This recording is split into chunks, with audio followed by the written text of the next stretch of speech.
Hello everyone! Let's again create a spatial shader for a 3D object. This time we'll create a simple flag, make it wave gently in the wind, and demonstrate how we can dynamically control this effect in the vertex function. So let's do it.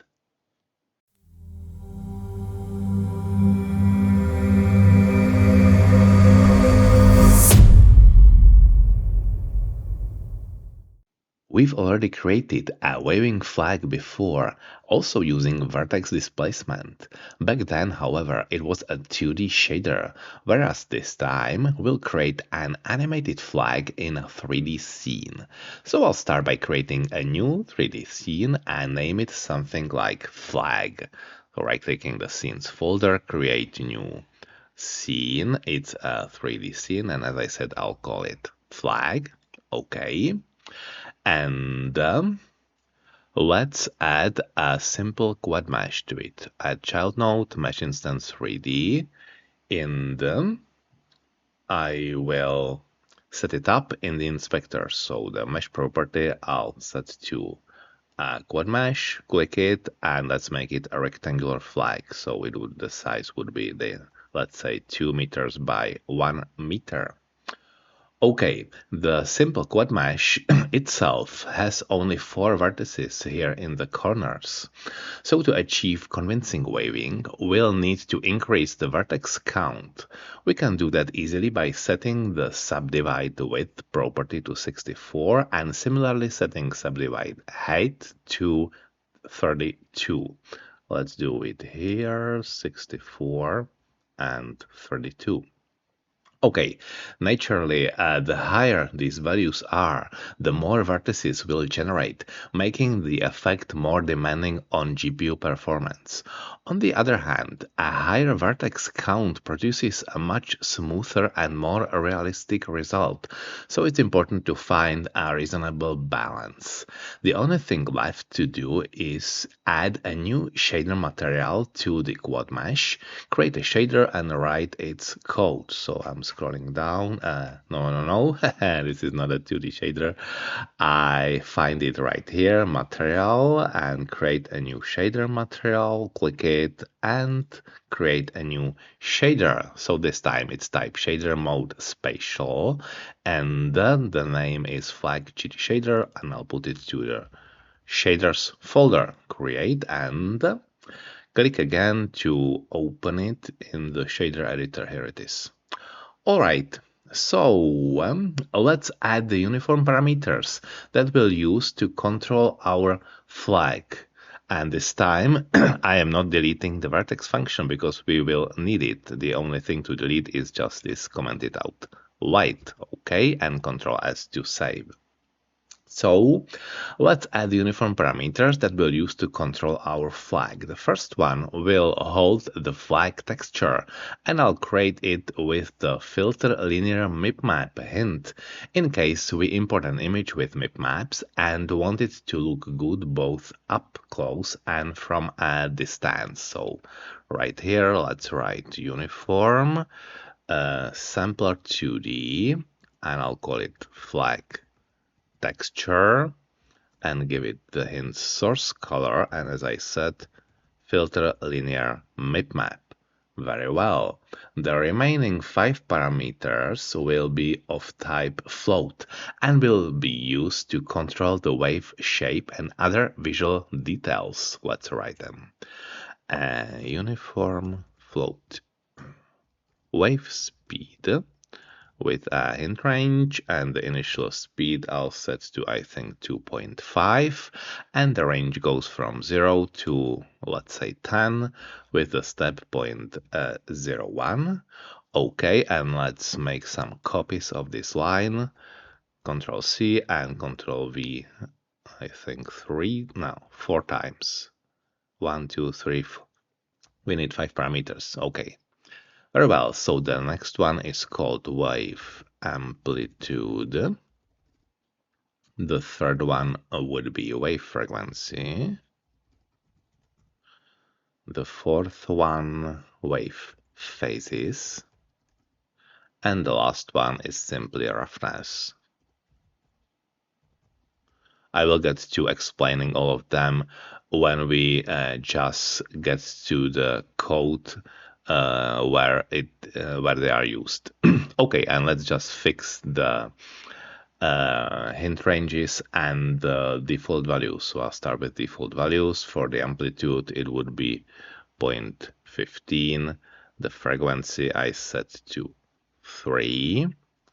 And the wave phases, so let's set to 2. And finally, the roughness, I think it was 0.6. Okay, and the hint range for the wave amplitude, it's from 0 to 1 with a step 0.01.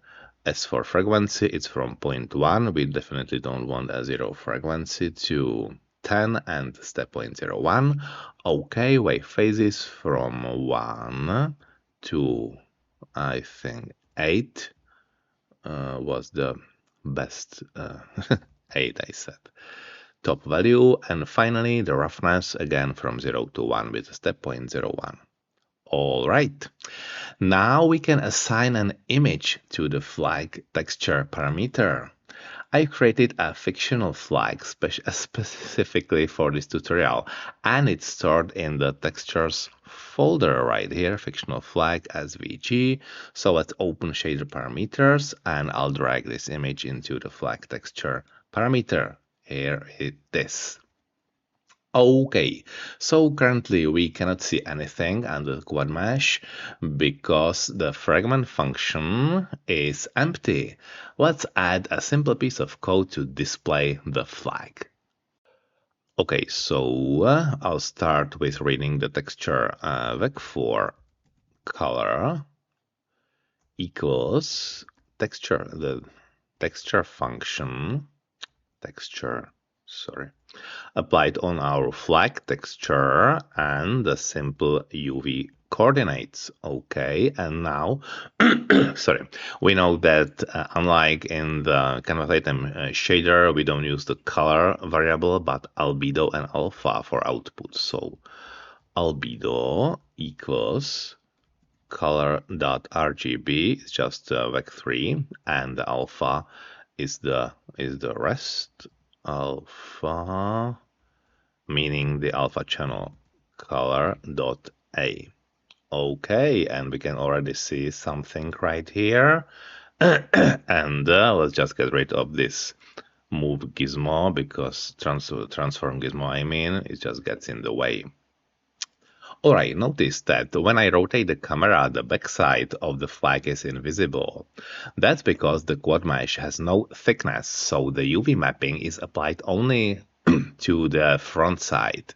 We can fix that by setting the shader's render mode to call disabled. Let's do it just after the spatial type, shader type spatial. Render mode, as I said, call disabled. Okay, and let's rotate now, and we can see it. Yeah, it's a bit brighter because I think the light source is in this direction. Okay, we can also make use of the roughness parameter to control the material's shininess. Let's scroll down to the fragment function and I'll simply write roughness. Another output parameter is our roughness parameter, uniform parameter. So let's select this and find the parameters. And of course, our copying and pasting caused that the default values are not correct. Let's just fix them. And now if I decrease roughness, I think right here we could see it's a bit shinier or increased less. Anyway, it's just an optional parameter. We don't need to use that at all. Alright, so now we finally get to the main topic of this tutorial, making the flag wave by manipulating its vertices. We know that the flag should move the least near the pole, right here, and the most at the opposite edge. Since the flag is oriented along the x-axis, the red one, we can control it using the x coordinate. So I'll add this line to the vertex function. Okay, deleting the comment and float edge factor equals uv dot x. Okay, for the basic waving motion, a sine function is all we need. So we'll use the x-coordinate together with the uniform parameters and the time variable, like this. Float, let's call it wave, equals sine of uv dot x times wave frequency times tau, so let's do the full circle, minus time times wave speed. Okay. All that's left is to offset the vertex along the z-axis, the blue one, which is perpendicular to the flag's orientation. The resulting formula is very simple and looks like this. Vertex, the output parameter, dot z is increased by plus equals wave times wave amplitude times edge factor. Okay, wait for it. All right, and we can see how it waves nicely. I noticed that the waving is indeed minimal along this left edge, where we assume the flagpole is located, and strongest along the right edge. If we omitted the edge factor, the waving would be uniform across the entire flag. Let's show that. So I'm deleting the edge factor from the code, and now we can see a uniform sine wave. This is definitely not what we want. It's just for the demonstration. Let's put it back, and the flag should be fixed. Perfect. Okay, so let's look at one more detail. If I zoom the camera in, we can see right here, can you see that? These waves. We can see that from certain angles, we get these wavy looking artifacts that don't look good. This is a classic problem called Z-fighting, or a near coplanar fragment issue that occurs specifically with cal disabled, this parameter, on a thin mesh. So there are several ways to solve this. I chose a very simple approach. We'll remove cal disabled from the code and duplicate this quad mesh. On the duplicate, we'll enable flip faces parameter in the inspector so that only the backside is rendered. We'll want both meshes to share the same shader material. So first, I'll save it in the materials folder. Let's select Meshes and 3D again and find the material. It's right here. Let's open this drop-down menu and save as. Okay, and I'll call it flag.trs, open the materials folder and save it into it. Okay, and now let's rename the original Meshes in 3D here in the scene 3 to something like front. And I'll create the next one, which will be called back. Okay, right-clicking the root node again, add child node, Mesh Instance 3D. As I said, I'll call it back. And in the inspector, I'll again create the same mesh, quad mesh, click it, 2 by 1, the parameters, the size, and subdivide 64 and 32. Okay, and let's not forget to click the flip faces right here. And so now we can see it's already scrolling, but there is no texture. Let's add it to the material, and I think we can simply drag the newly created flag TRS into the material property. Okay, and we can still see the artifacts. That's why in the code the cal disabled is still there. So let's just comment out this line and it should be gone. All right, perfect. If we just zoom in, no more artifacts appear on either side of the flag. Okay, and once again, don't forget to set the flip faces for the back mesh, just for the back one, not the front one.